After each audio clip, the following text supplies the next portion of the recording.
Bom, a introdução diz assim, ó. A prática de entregar dízimos e oferta vem desde os tempos do Antigo Testamento, sendo mencionada também nos Evangelhos, em Atos e nas Epístolas. Então, em toda a Bíblia, né? Biblicamente, servimos ao Senhor também com bens e recursos que Ele permite que estejam sob os nossos cuidados. Então, os bens que nós temos não são nossos, eles estão sob os nossos cuidados, né?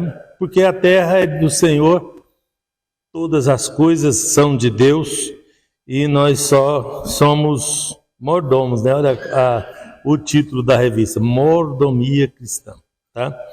Essa atitude expressa amor e gratidão a Deus, reconhecimento de sua soberania. Ó, entender isso aqui já é meio caminho andado, né? A atitude de contribuir na casa do Senhor expressa amor a Deus, tá? Expressa gratidão a Deus, uma das maiores qualidades do homem de Deus, biblicamente, é a gratidão, tá? Se a pessoa demonstrar gratidão a Deus, ele já está bem adiantado com Deus, tá? E também o reconhecimento que Deus é soberano, né? Quando nós fazemos isso, nós estamos reconhecendo a soberania de Deus. Confiança também na sua provisão e consciência da responsabilidade com a manutenção das atividades da obra de Deus, conforme as Escrituras. Então, esse último aqui, que é a manutenção das atividades da obra de Deus, é o último. Eu passei por uma porção de coisas para chegar no ponto em que eu tenho responsabilidade sobre a manutenção da obra, do crescimento, das atividades de culto, porque quem são os responsáveis pela atividade de culto? Somos nós, né? No Velho Testamento, no Antigo Testamento, era assim, nós tínhamos o levita e o sacerdote, onde o sacerdote, diferente do pastor, o pastor não é sacerdote, viu? O sacerdote, ele era uma figura do mediador entre Deus e os homens, era uma figura, tá? Mas, emblematicamente, ele representa o pastor, que é o líder que tem a função de dirigir o todo ali. E o levita são os obreiros que cuidavam das outras coisas, das atividades de culto, que cuidava das viúvas, dos pobres, que cuidava das atividades, tá, da igreja. Então, o levita, lá do Velho Testamento, ele pode ser espelhado nos obreiros aqui do Novo Testamento, porque as atividades são parecidas, tá? Inclusive recebia uma parte dos dízimos, o levita, tá? Recebia uma parte dos dízimos, né? Era a 10ª parte para os levitas, porque eles eram muitos, e 1% era do sacerdote, que eram poucos, né? Então era bem distribuído essa questão aí, né? Lembrando que eles trabalhavam exclusivamente na obra de Deus, tanto o sacerdote quanto o levita, que eles eram remunerados por suas atividades aqui, tá? Bom, mas o que nos faz pontuar melhor aqui é a necessidade, a importância e a realidade da entrega e não do recebimento, né? Vamos dizer assim. No Antigo Testamento, o povo de Israel entregava a 10ª parte da cria dos animais domésticos, do gado, dos frutos da terra, de qualquer outra fonte de renda que tivesse, porque assim eles demonstravam gratidão a Deus pelas bênçãos recebidas. Aliás, tem um certo tom de ameaça nos textos bíblicos daqueles que não entregam. Vocês perceberam em Malaquias, no Velho Testamento, o versículo de número 11, né? E por causa de vós repreenderei o devorador, para que não vos consuma o fruto da terra, e a vide do campo não vos será estéril, diz o Senhor dos Exércitos. Ele está dizendo, ó, quem entrega, ele vai ser repreendido. O que ele está dizendo para nós? Quem não entrega está sujeito a essa situação. Não, mas isso era no Velho Testamento, lá em Malaquias. Então pula para 2 Coríntios, capítulo 9, versículo 6. 2 Coríntios 9, 6. E digo isto, que o que semeia pouco, pouco também se fará. E o que semeia em abundância também se fará. Não está parecendo a mesma coisa? De lá de Malaquias, né? Em que a situação gera isso aqui. Mas o mais importante disso tudo é você saber o porquê. Ninguém faz as coisas se ele não tiver uma certeza. Por que Deus quer assim? Por que as coisas são assim?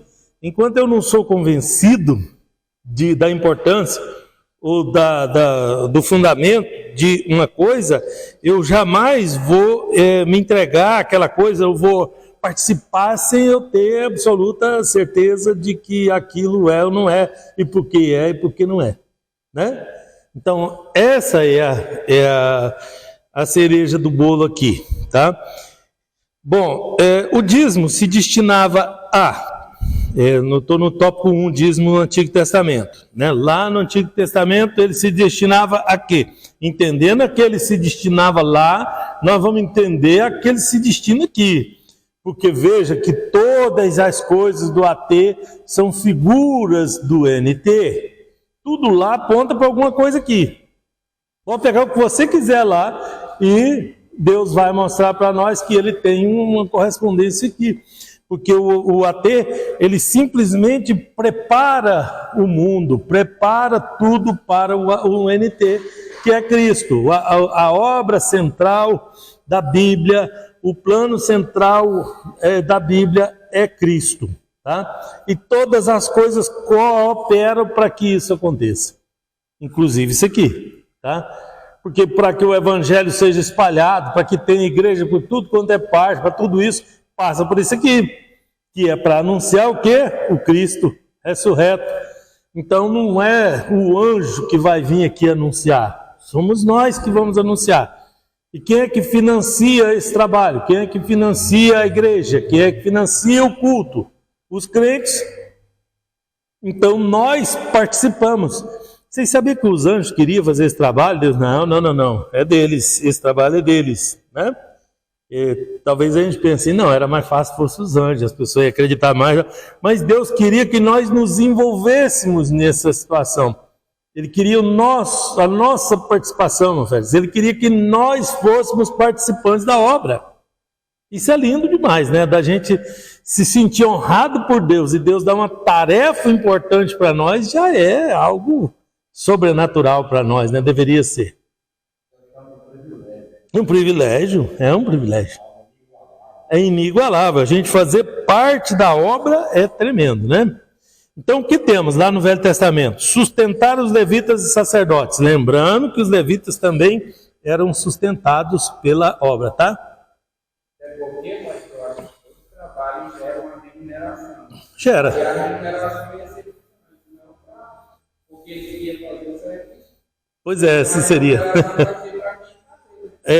No caso, vamos supor que os anjos fizessem e não tivesse remuneração. Aí a gente perdia uma parte da adoração. Vocês lembram quando eu ensinei vocês sobre adoração? Nós vamos voltar nisso hoje, né?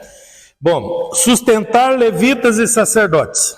Item número 1. Sustentar. Porque, lembrando que eles eram exclusivos, trabalhavam exclusivamente na obra de Deus, tá?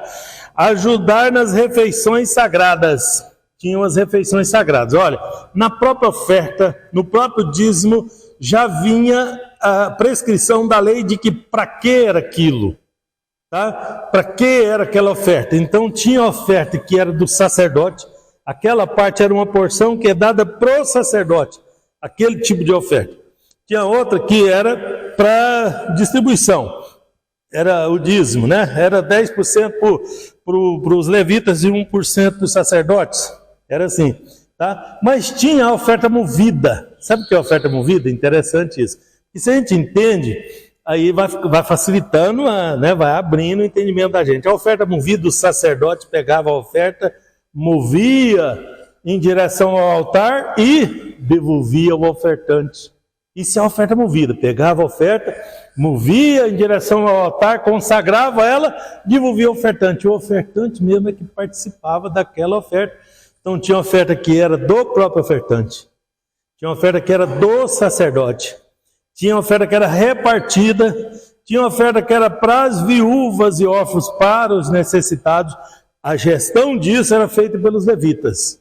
Tá? Então a igreja fazia o trabalho social, mas todo esse sistema, a gestão desse sistema todo era feita pelos levitas. Tá? O levita é que distribuía, que fazia a distribuição. No Novo Testamento, isso mudou. Mudou nada, só mudou o nome. Aí os diáconos começaram a fazer exatamente o serviço que o levita fazia lá no AD. E fazia essa distribuição, esse trabalho social, que parte da obra da igreja de trabalho social. Com isso, eu volto lá em Malaquias. Vamos voltar lá no texto áudio? No texto áudio, não. No texto áudio, Malaquias 3,10. Olha o que diz lá. Ó. Trazei todos os dízimos à casa do tesouro, para que haja mantimento na minha casa. Para que haja mantimento na minha casa. Tem muita gente que confunde essa palavra. Isso aqui é Velho Testamento, isso aqui é Malaquias. A palavra utilizada quer dizer para que seja mantida a minha casa. Em português, quando eu falo assim, gente, eu estou precisando de mantimento na minha casa. O que eu estou precisando? Comida, né? Mas isso não quer dizer que é a mesma coisa lá, é para que minha casa seja mantida. Eu acabei de falar para vocês que lá tinha uma série de tipos de ofertas. Então não era comida somente, eu tinha que manter o órfão, tinha que manter a viúva, tinha que manter o levita, tinha que manter o sacerdote, tinha que manter o trabalho da obra, né? A despesa, a manutenção da casa de Deus é feita com esse recurso. Então não confunda, eu já vi obreiro falar, não, eu só entrego dízimo, eu vou lá, compro uma cesta básica e dou para alguém e eu cumpri, porque lá fala que é mantimento. Aí ele não entende que ele tem que estudar o hebraico para entender a profundidade do negócio. Não é eu que defino o que fazer com o que eu levo para a obra de Deus. Vocês entenderam o que eu falei? Eu vou repetir. Não sou eu que defino o que se faz com o recurso que eu entregar na obra de Deus. Quem é que define? Na prática era o levita, que no caso é o diácono. É ele que distribui, né? É ele que faz... O que o trabalho que a irmã tesoureira faz é o trabalho do levita. O que ela faz? Ela faz a gestão financeira do que entra para que a obra seja mantida. O que precisa fazer para que a obra seja mantida? Isso, juntamos todo mundo, decidimos o que fazer e ela faz a distribuição, a gestão, vamos dizer assim. É isso, estamos dentro da lei. Estamos fazendo o que a lei mandou que se fizesse.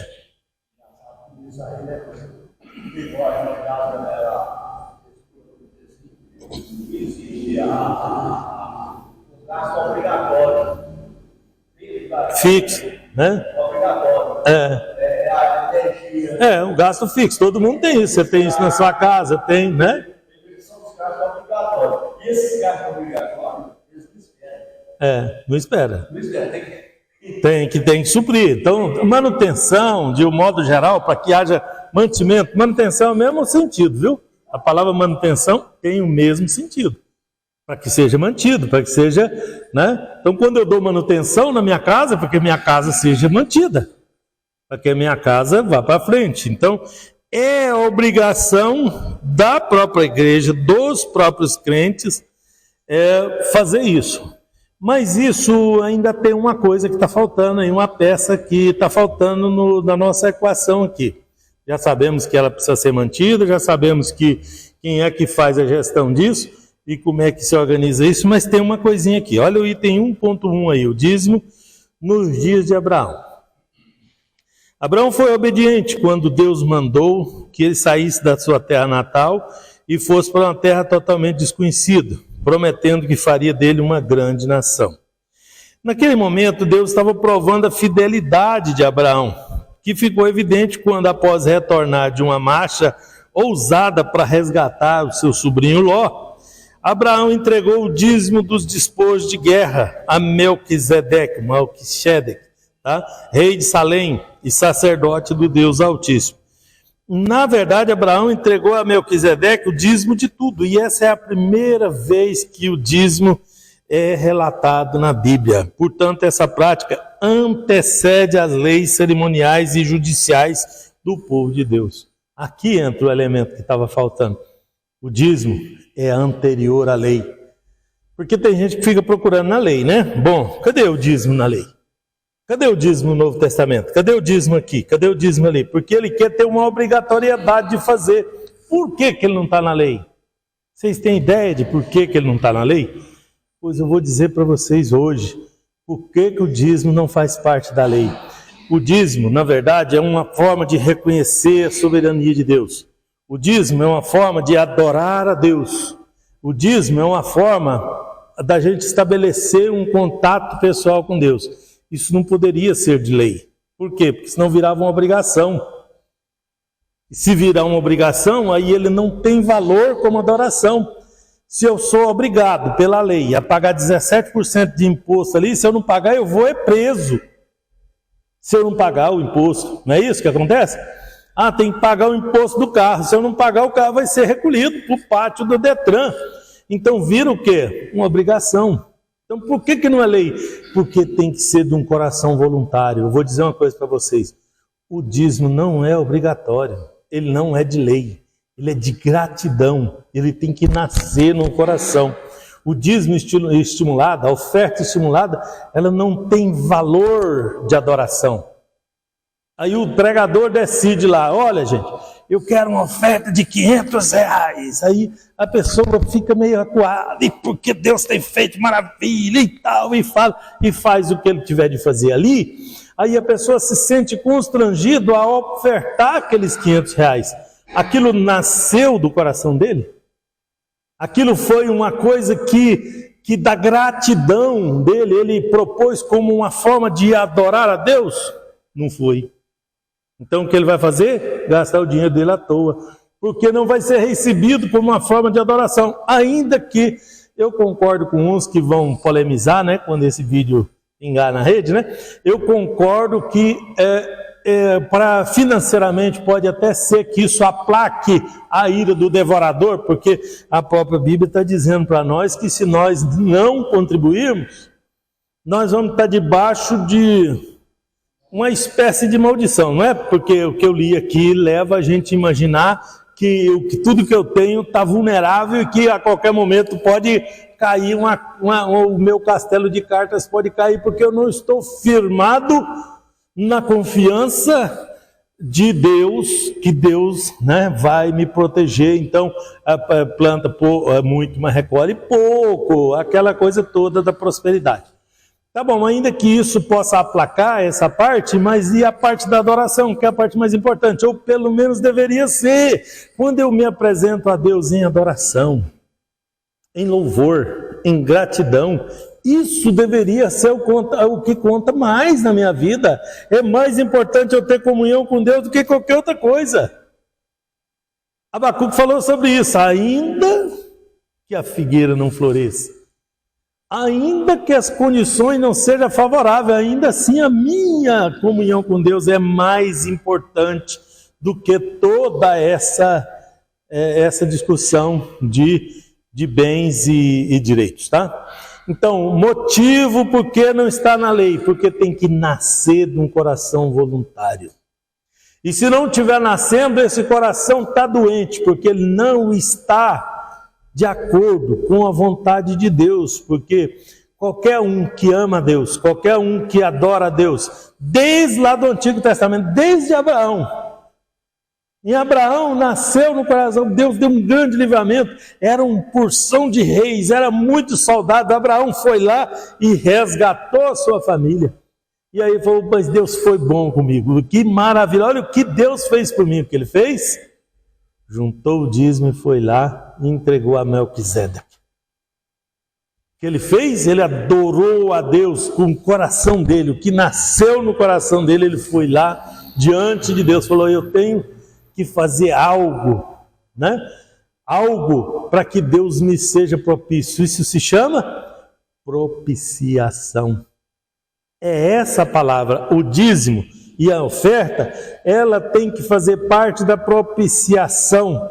Eu faço algo esperando que o meu Deus me receba minha adoração, receba minha atitude.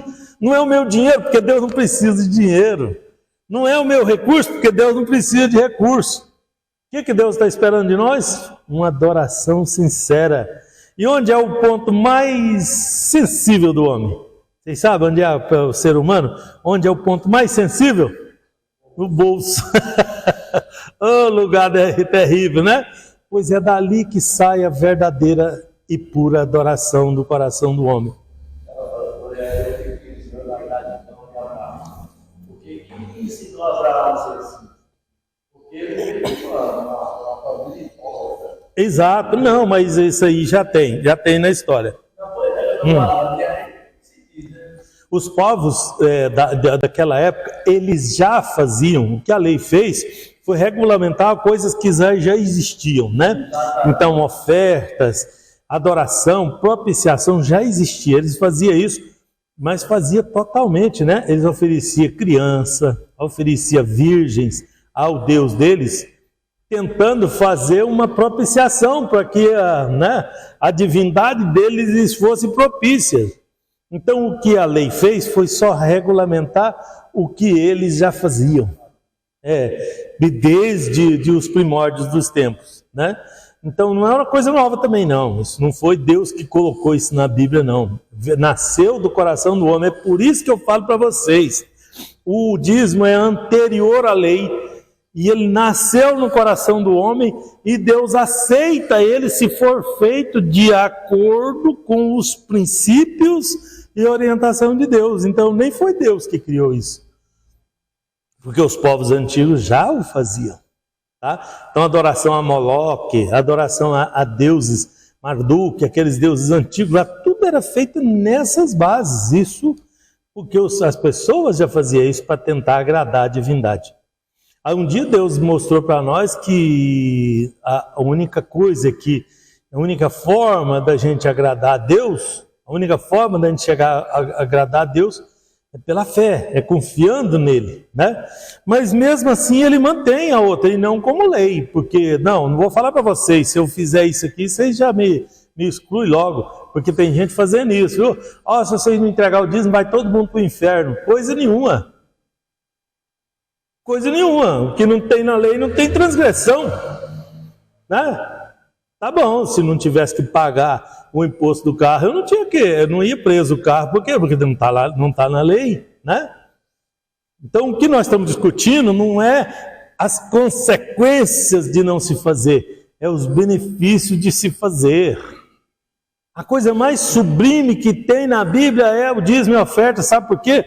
Não tem consequência de você não fazer, mas tem, se bem que tem ali uma certa ameaça das coisas não dar muito certo, que a gente não está ligado a Deus, da colheita não sair do jeito que a gente queria, tá? Tudo isso está ali.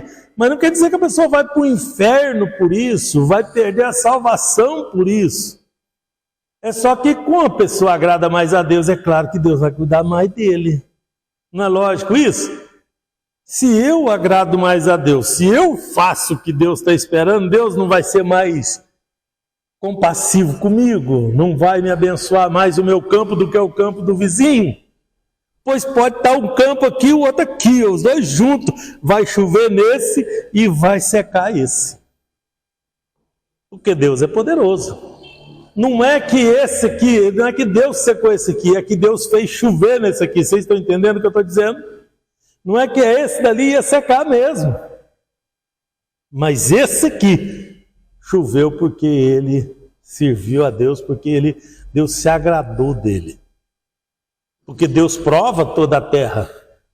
Ele manifesta o seu poder em toda a terra. Outro caso no Velho Testamento, 1.2, Jacó.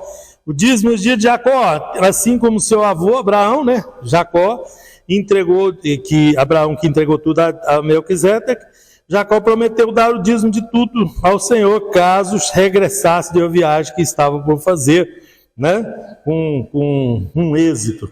Não sei aqui se a motivação é tão pura como a de Abraão, né? Porque também ele está tentando aqui, de uma forma ou de outra, agradar a Deus, mas para talvez trazer um benefício para ele. Mas era o povo de Deus também, e eu não posso julgar isso a grosso modo, tá? Eu poderia olhar isso com outro olhar aqui, a questão de Jacó. Mas uma coisa é certa, nasceu no coração dele uma vontade de adorar a Deus com os seus bens, em forma de agradecimento a Deus, ainda que a motivação não fosse tão legal assim, né? Porque agora se Deus me fazer regressar em paz é que eu vou entregar? Não, eu tenho que que agora está tudo bem? Tá, pois pensa numa hora boa de você agradar a Deus, chamar a atenção de Deus, é quando estiver tudo bem. Você está próspero, está tudo bem, está resolvidas suas coisas, está com a saúde, está com dinheiro no bolso, pois nasça aí no seu coração a vontade de adorar a Deus e leva uma oferta, uma coisa que chame a atenção de Deus. Você vai ver a diferença que é de quando a gente faz isso por talvez necessidade ou aperto, ou seja lá qual for a situação. Então aqui temos duas situações. Uma de Abraão, que ele volta da campanha, mas ele não entregou o dízimo. Por que voltou da campanha? Porque por gratidão em tudo que Deus estava, né? Já o Jacó falou, olha, se eu voltar, tudo bem, aí eu vou entregar os dízimos. Está vendo que a motivação já muda, né? A situação já é diferente. A vontade dele foi tão sincera que você agradou. Sim, mesmo que a motivação não fosse tão nobre. É isso que eu estou dizendo, por isso eu não julgo. Né? Mas que a motivação de Abraão estava mais propícia, né? A propiciação estava melhor, na meu ver, né? Agora é Deus que conhece dentro do coração também, então certamente que Deus recebeu, né? E eu coloco aqui Jacó como medo. Jacó ficou com medo dele. Então o resultado não ser tão favorável, né? O que ele estava esperando, né? Podia ser, né? Podia ser, porque quando a gente confia em Deus, quando a gente está com medo e confia em Deus, Deus não vai considerar isso? É claro que vai. Medo foi Deus que colocou em nós. Imagina nós sem medo. Tudo morto, não estava? Se nós não tivesse medo, estava perdido, né? Então isso tudo faz parte do plano de Deus. Só que Ele está mostrando para nós que tem coisa que é mais nobre do que a outra. Tem a fé, tem o pai dos que crê, que é Abraão. E tem os outros que crê também, mas não é que nem o pai, né? Não é que nem o fruto principal. Também não estou falando que isso é fácil, não. Não diz que isso é fácil. Adorar a Deus é uma coisa difícil.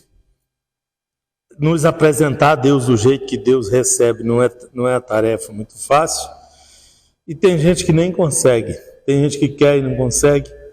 Tem gente que tem desejo de fazer e não consegue, né? E claro que a bênção também ele não recebe da mesma proporção, mas tem vontade. Então isso precisa um pouco da mão de Deus aí. Quando a pessoa ora, pede a Deus que dê a ele, né, entendimento, não só entendimento, mas ele tem que ter coragem, ele tem que ter desprendimento, ele tem que abrir mão de uma coisa que ele sabe que poderia dar um benefício para ele abrir mão, e depois Deus, né? Porque Deus às vezes ele nos prova, sabe? Ele fala, mas o Senhor falou que ia me dar prosperidade, e na hora a prosperidade não vem, às vezes vem o arroxo, aí lá na frente Deus abençoa a gente e devolve, aí que a gente vai falar, mas olha, o que Deus estava fazendo? Isso aqui já é uma esperança de algo que eu plantei lá atrás, porque tem planta que você planta hoje, daqui a um mês já está produzindo. Mas tem planta, né? Você planta um pezinho de jabuticaba, vai 15 anos, né? 20 anos, para você colher um fruto. Então, as coisas de Deus são assim, não somos nós que determinamos a colheita, é Deus. Mas quem planta, e planta, e planta, e todo tipo de planta, ele está colhendo o tempo todo, porque ele plantou um que leva um mês, mas ele plantou outro que leva 4 meses, e outra que leva anos, né? E o tempo todo ele tem fruto. Por quê? Porque plantou.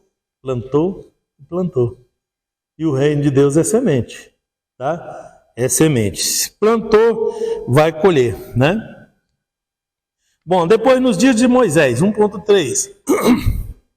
Nos dias de Moisés, a primeira referência ao dízimo ocorre no livro de Levítico, tá?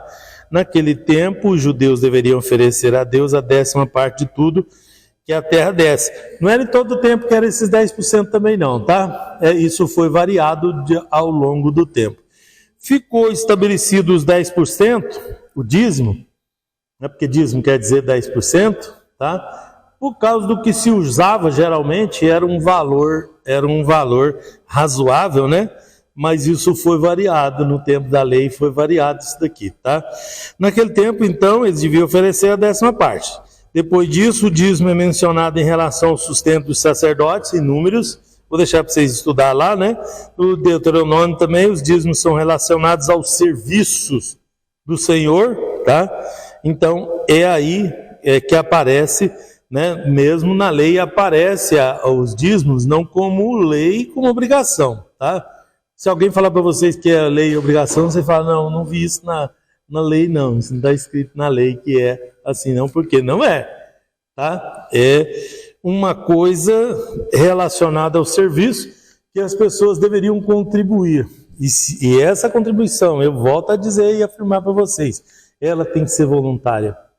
E que uma das regras de Deus é que a nossa adoração seja voluntária. Por isso que nem é fixo o dízimo, lá no Velho Testamento nem era 10% em todo o caso. Né? Do sacerdote, por exemplo, era 1%. Tá? Então não é uma coisa que é regra geral. Regra geral é ter um coração generoso. No Novo Testamento fala de generosidade, nem fala dos 10%. Por quê? Porque a pessoa que vai escolher o tanto que ele quer ser beneficiado ou abençoado por Deus pela sua generosidade. Tá bom, você quer separar os 10% de dízimo e entregar o resto como oferta, mas tem que ser um coração generoso. Porque pelo tamanho da generosidade é que vai gerar o tamanho da benfeitoria ou da resposta de Deus.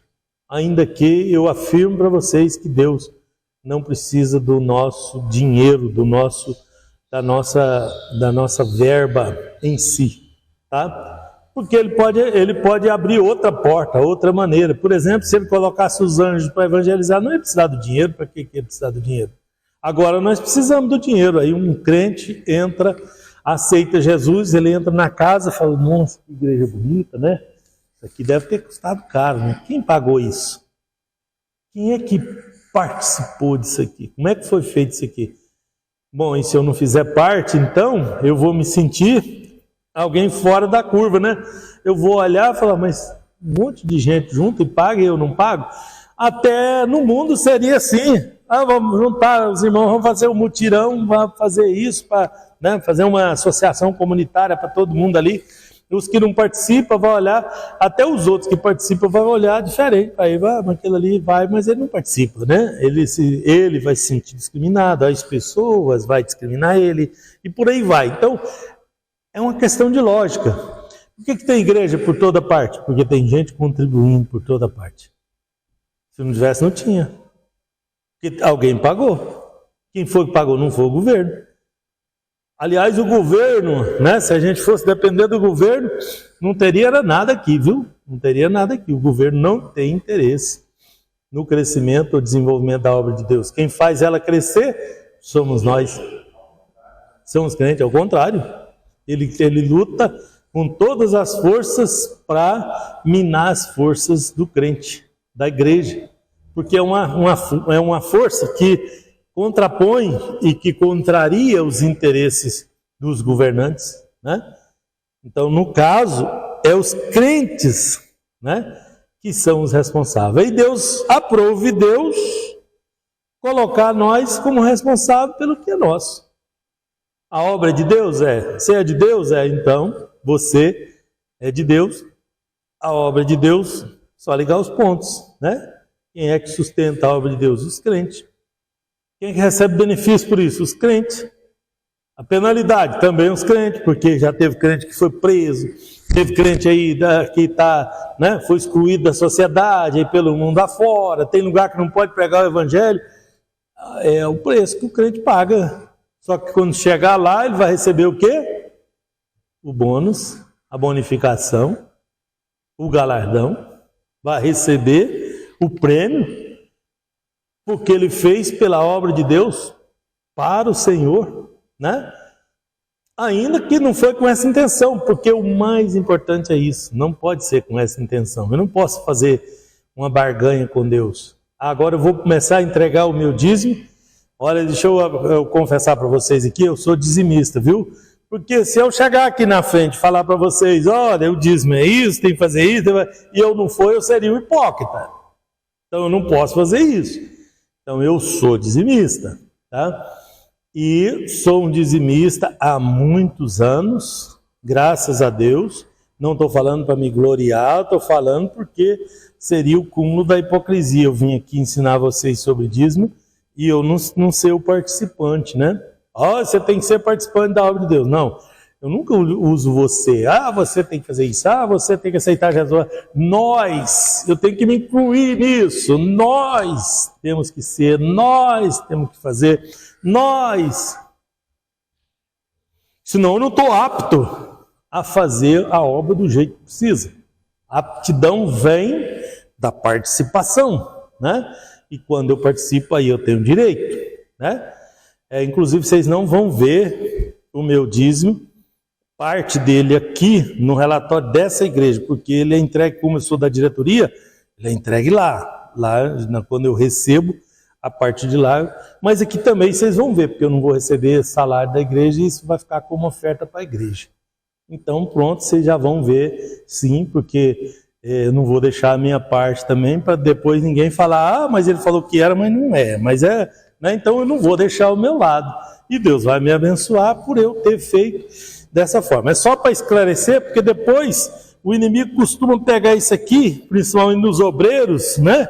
E joga uma pá de terra no meio, mistura tudo e faz o trem ficar sujo, né? Então a gente tem que vigiar, né? E eu estou usando de vigilância. E vamos para o dízimo no Novo Testamento. Item 2, olha aí. O dízimo no Novo Testamento. O Novo Testamento faz menção a vários princípios presentes no ato de dizimar. Lembra para vocês que isso aqui é tudo uma questão de princípio. Por isso que quem contribui é pessoas inteligentes. Por quê? Porque ele entende o princípio. Ele olha e fala, mas isso aqui, é claro que é isso aqui. Ele vai ligando os pontos, né? O avarento, ele questiona tudo. Ele fala, não, mas isso aqui não precisa, porque não está escrito ali, porque isso não tem na lei. E ele fica procurando o tempo todo brechas na lei, que nem um advogado, né? Já viu o advogado? Ele fica o tempo todo estudando a lei para achar uma brecha para ele não fazer. E o crente, que é crente fiel, ele quer lá saber de lei. Se não tivesse, ele contribuía do mesmo jeito. Se não tivesse escrito nada aqui, como isso é anterior à lei, e ele ficou sabendo que Abraão fez, ele faria pela fé.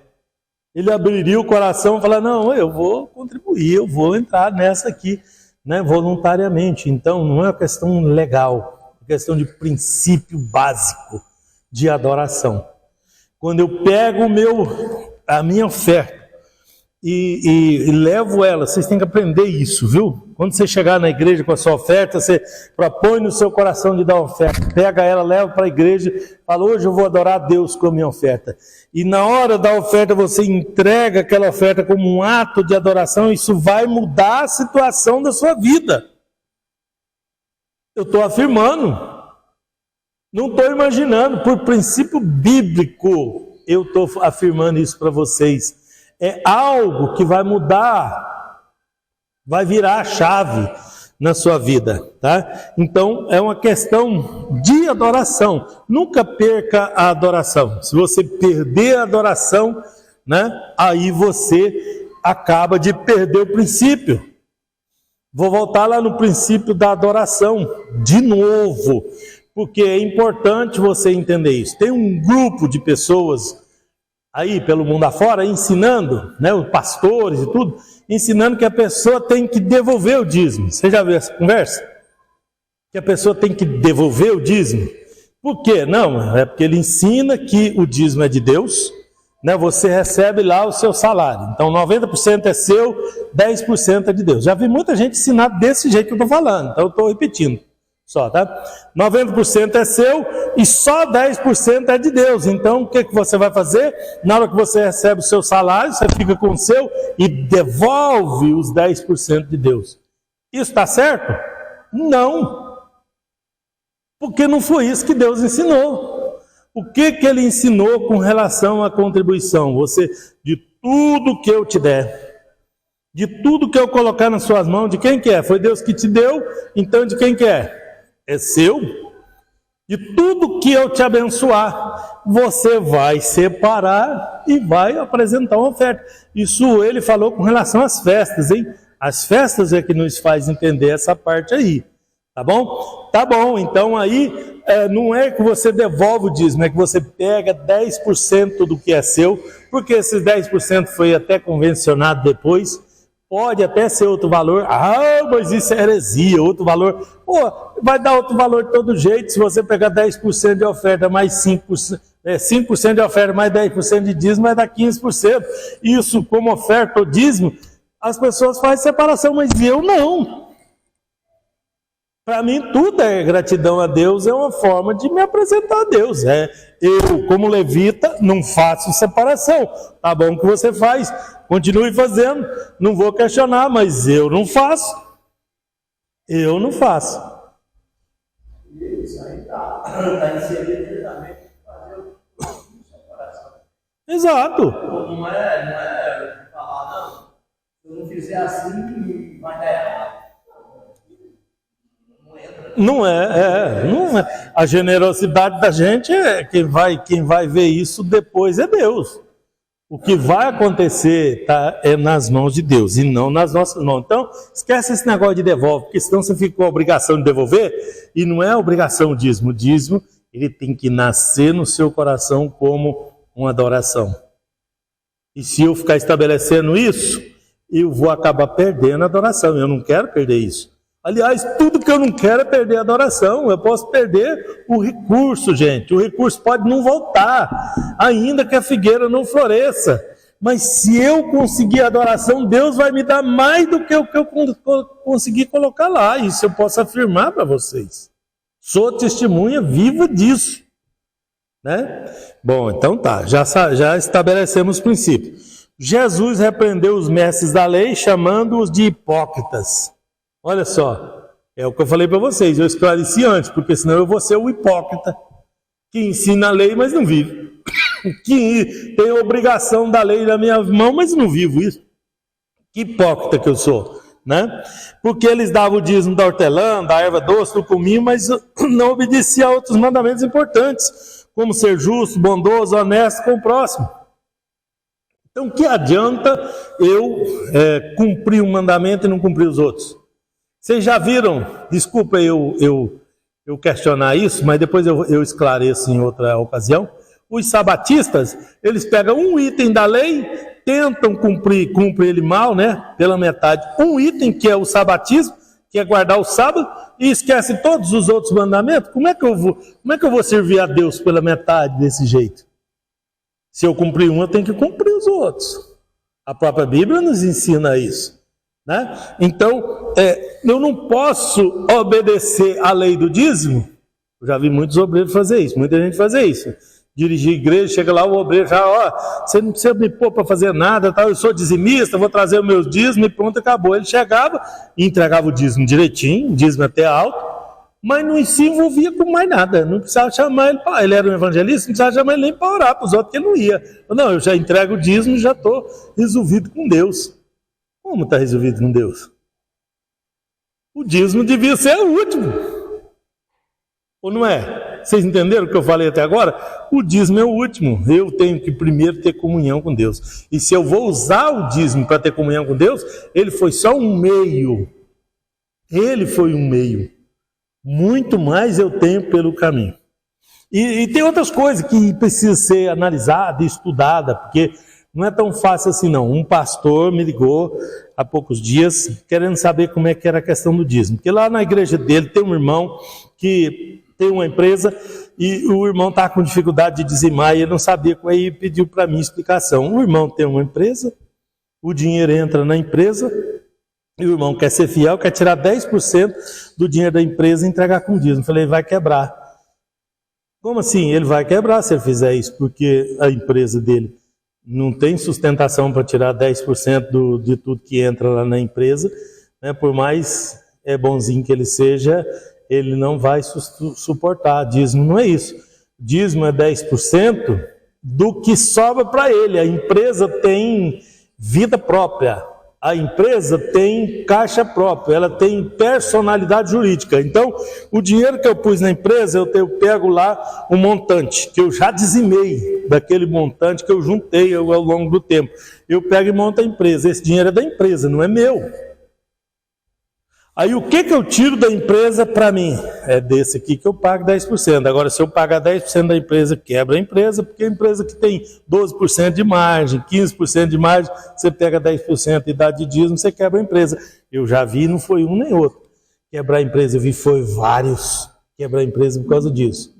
Porque a empresa, até você quiser ter o nome da empresa, você é empregado. Exatamente, ela tem personalidade própria.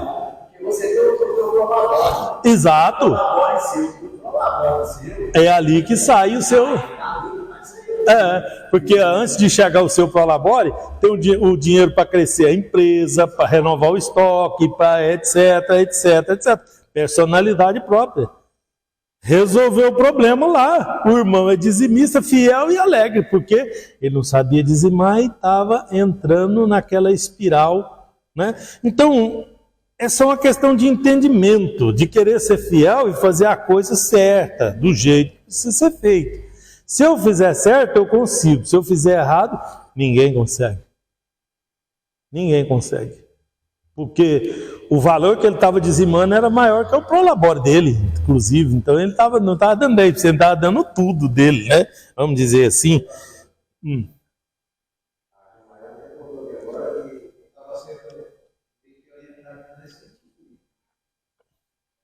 Alguém orientou ela nesse sentido? Então, não, é isso mesmo, esse é o real. Tudo que entrasse lá, quebra. Porque observa lá no negócio, se o negócio não dá pouco mais que 10%, você tira 10%, você vai quebrar o negócio, porque vai sobrar uma margem para crescimento, para reposição, para tudo muito apertada. Então, é uma questão de lógica, não vai acontecer. Entendeu? Então, é uma questão de entendimento, né?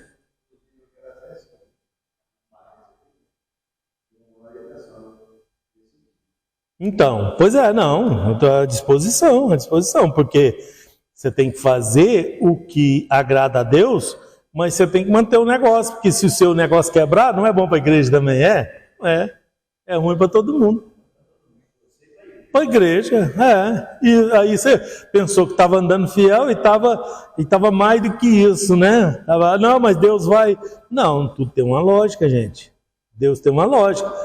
Se eu gastar mais do que eu ganho, eu quebro. Isso é lógica, não é uma questão de... Aí ela entra na rodovia, você sabe que Deus... Exatamente. A administração cristã é essa aí. Exatamente. Você aprender a administrar o que Deus está te dando. Então, o que Deus me deu?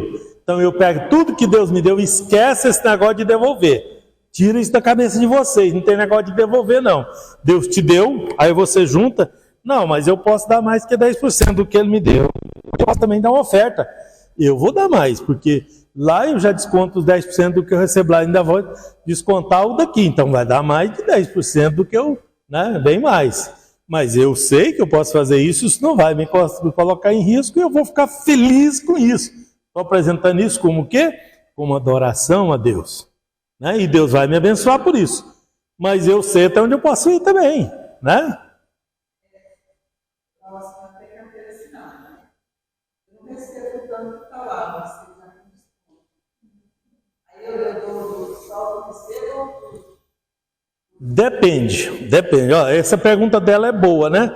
Ela trabalha de carteira assinada, ela recebe o salário líquido todo mês. Aí ela vai entregar do montante total ou do líquido recebido? Bom, se ela entregar do líquido recebido, no dia que ela sair da empresa e aquelas verbas geradas por aquele outro dinheiro, ela tem que dizimar aquele outro naquele outro momento. Agora, se ela pegou do montante geral e dizimou todo mês daquele, quando ela se demitir ou demitirem ela e ela recebeu o acerto, ela tem que dizimar de novo? Não, ela já pagou. Ela já adiantou. Entendeu? Questão de... Né, tem gente que fala, não, eu deixo que eu vou dizimar lá na frente. Não, eu já vou dizimar logo aqui, que quando eu receber lá já está... Né, a obra de Deus já recebeu. Então tem gente que dizima de um jeito, tem gente que dizima do outro, mas os dois têm essa lógica. Tá? Uma lógica de financeira. Interessante a pergunta dela, vai esclarecer para alguém. Né? Então é só uma questão de esclarecimento. Na outra empresa Isso. Eu também fazia isso, mano. Você tá bom sempre entregar. Eu sempre dizia, aprendi naquilo que eu não segui. Mas o que eu recebi, o fundo garantido, saí daí, recebi o fundo garantido. Ia lá e dizimava de tudo. Normal, tranquilo, está dentro do esperado, vamos dizer assim, né? Bom, os mestres da lei, no finalzinho aí do item 2, deveriam dizimar, mas sem deixar de praticar boas obras. Então, a gente tem que fazer tudo, não é só dizimar. Eu tenho que dizimar, mas eu tenho que fazer boa obra, eu tenho que ajudar na cesta básica da igreja, eu tenho, sabe, não é só o dízimo também, tem outras coisas que é obrigação nossa também, né? Que não é grande coisa, eu não estou falando que a pessoa tem que andar aqui pendurado, carregar o Brasil nas costas, não. É uma coisinha aqui, uma coisinha ali, uma coisinha lá. Se a gente conseguir todas as pontas, amém, Deus está abençoando, a gente vai conseguir.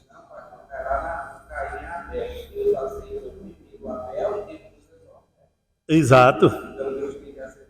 Nosso coração voluntário para depois a oferta. É desse jeito que ele está falando aqui, tá? Adianta Deus receber a minha oferta e não me receber? Nada. Zero. Vou jogar o dinheiro fora. É isso que eu falei para vocês. Eu vou jogar o dinheiro fora porque não vai ser recebido, né? Bom, Jesus falou sobre o dízimo, né? Ele explicou sobre isso. Alguns cristãos defendem a ideia que a prática do dízimo se limita ao tempo do Antigo Testamento. Tem muita gente defendendo isso, viu? Falando que o dízimo é para o Antigo Testamento e tudo. E já adianto para vocês, o dízimo é anterior à lei. Quando a pessoa fala do Antigo Testamento, ele está falando alguma coisinha que está escrito na lei, que nem é obrigação, que os versículos estão aí anotados. Depois vocês pegam esses versículos e estudam eles para vocês verem. Vocês vão entender tudo que eu estou falando. Eu só estou explicando o que já estava na revista. Essa lição veio na medida, né? Veio na medida. Bom, eles baseiam suas observações em Mateus 23, que diz assim: ai de vós, escriba e fariseu hipócrita, pois que dizima da hortelã, do entro e do cominho, desprezais o mais importante da lei, o juízo, a misericórdia e a fé. Devias, porém, fazer essa e omitir aquelas. Eu não sei por que alguém fala que não tem que dizimar, porque ele falou que a pessoa é hipócrita, que ele dizima, mas não pratica isso. Jesus não repreendeu eles por causa do dízimo, o versículo é claro, né? Mas a hipocrisia deles achar que cumpria um mandamento, que dizimava, e não cumpria os outros, que era o amor, a misericórdia, a fé. Quando acontece do governo falar assim, se você dizimar, você vai ser levado, você vai ter posição. Errado de novo, né? Primeiro, a gente não faz barganha nem para frente nem para trás, nem de modo nenhum. Então, assim, se a pessoa claro que tem regras institucionais, vamos separar as coisas, né? O que são regras institucionais? Aí reúne toda a direção da igreja e fala: olha, vamos estabelecer aqui, a pessoa que não foi convertido no dízimo não vai receber outro cargo, né? Até sou contra esses cargos do jeito que são colocados, tá? Para ficar claro para vocês. Esse negócio de hierarquia de cargos não tem na Bíblia, não. Tá? Porque lá fala que ele escolheu um para diácono, outro para presbítero, outro para evangelista, mas tudo no mesmo nível. Você tem um pastor e os outros tudo no mesmo nível. Quem criou esse negócio de hierarquia, que um é maior que o outro, foi a própria igreja institucionalizada depois do Império Romano, quando Constantino entrou na igreja. Aí como é que o sujeito tem que ser diácono para ser presbítero? Por que ele tem que ser diácono para ser presbítero? Se ele tem um chamado de diácono, então ele é diácono. Se ele tem chamado para ser presbítero, ele é presbítero. Então por que eu tenho que colocar ele para ser diácono se o chamado dele é para presbítero? E que o galardão é suscetível aos dois. Tá bom que isso agora é um costume, eu até posso aceitar e posso suportar, mas concordar eu não vou nunca, né? Porque não tem isso na Bíblia, tá? Então aí, se a pessoa olhar como hierarquia, então ele não é dizimista, como é que eu vou colocar ele para ser diácono, para administrar os dízimos e as ofertas que vai ser distribuída? Então fica meio que incompatível, vamos dizer assim, eu colocar ele para fazer uma tarefa que, né, Ah, mas e para presbítero? Ah, depois ele vai ter que ensinar sobre o dízimo. Como é que ele vai ensinar sobre o dízimo se ele não consegue? Então, institucionalmente, a gente pode estabelecer, o que a gente concordar aqui vai concordar no céu, pode ser estabelecido, mas não pode ser negociado. A pessoa tem que fazer isso para receber aquilo. Não pode ser casado uma coisa com a outra, entendeu? Porque tem casos e casos. Vai ter casos, você vai ter que pôr um diácono para trabalhar como diácono, mesmo sem ele ser dizimista. Só tem ele na igreja, a igreja é pequenininha, não tem outra situação, como é que você vai fazer? Você vai precisar dele, né? Você é testemunha disso, né? Que aconteceu com você. Quando você foi lá para a prisão, você era diácono e recente. Diácono recém-consagrado. O irmão desviou da igreja por isso. Chegou lá e perguntou: senhor é pastor? Eu falei: não, eu sou diácono. Ele falou: ah! Eu já mandaram pastor experiente para cá, não deu conta, manda um diácono e foi embora. Foi embora, irmão, nunca mais voltou. O homem foi embora, abandonou a igreja porque eu era diácono. Então não é, Deus, né? Deus é que...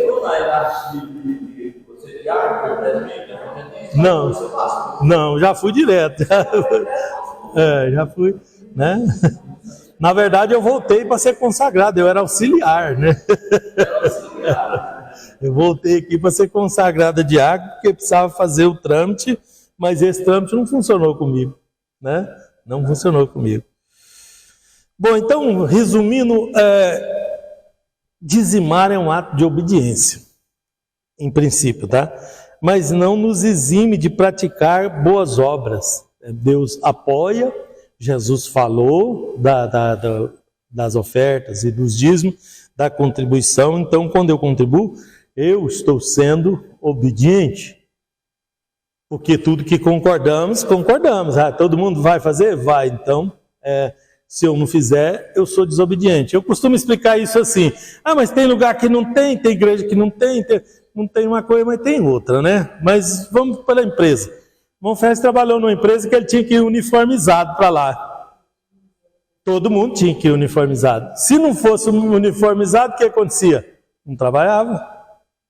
Nem entrava na empresa, né?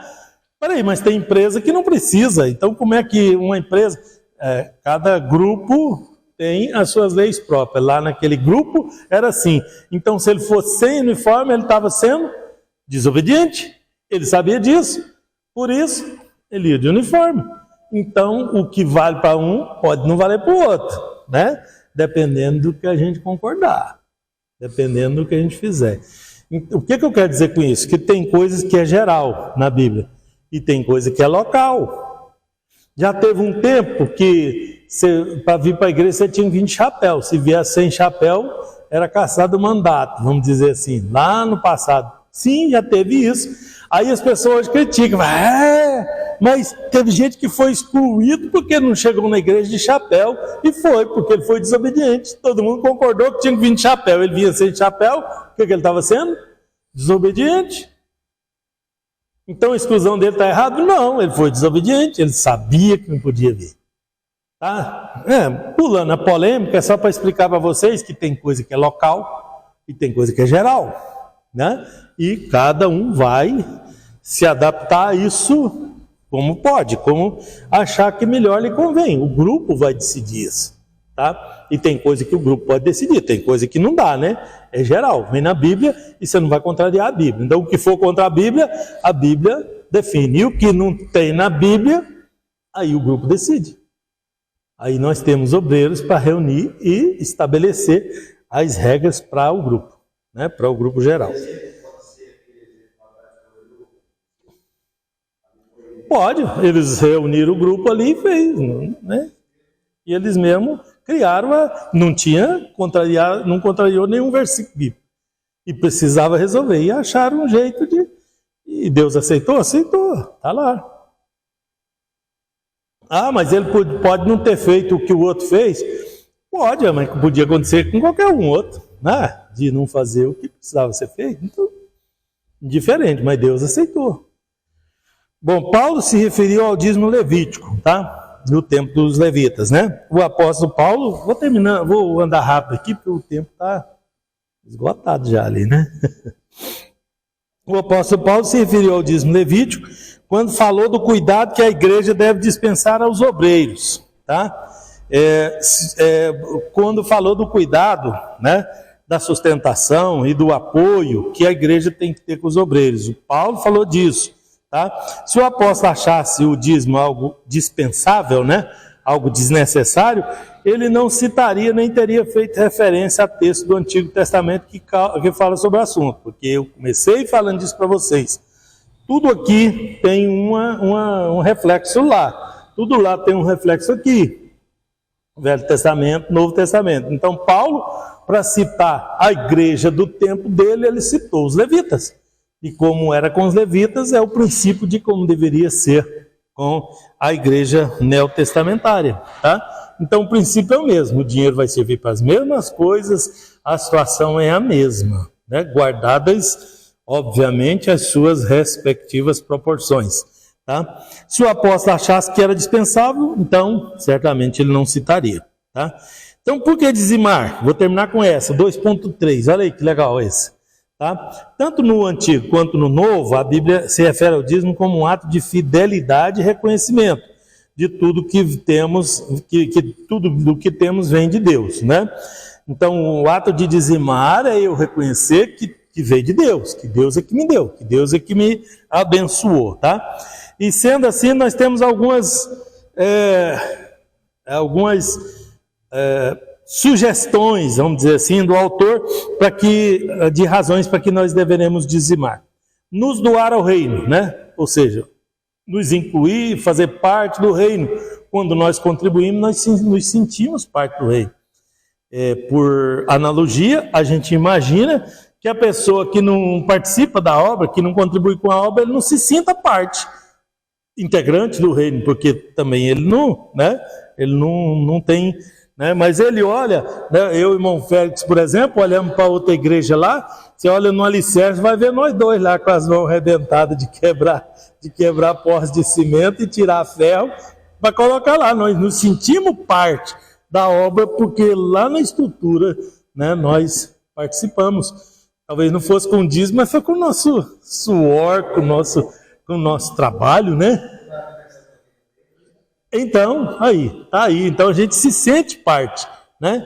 Então dos motivos é a gente se doar e se sentir parte, né? Nos doar à igreja, nos doar ao reino, primeiro fazer parte do reino, que é geral, de toda a igreja, e da igreja, que é da igreja local, né?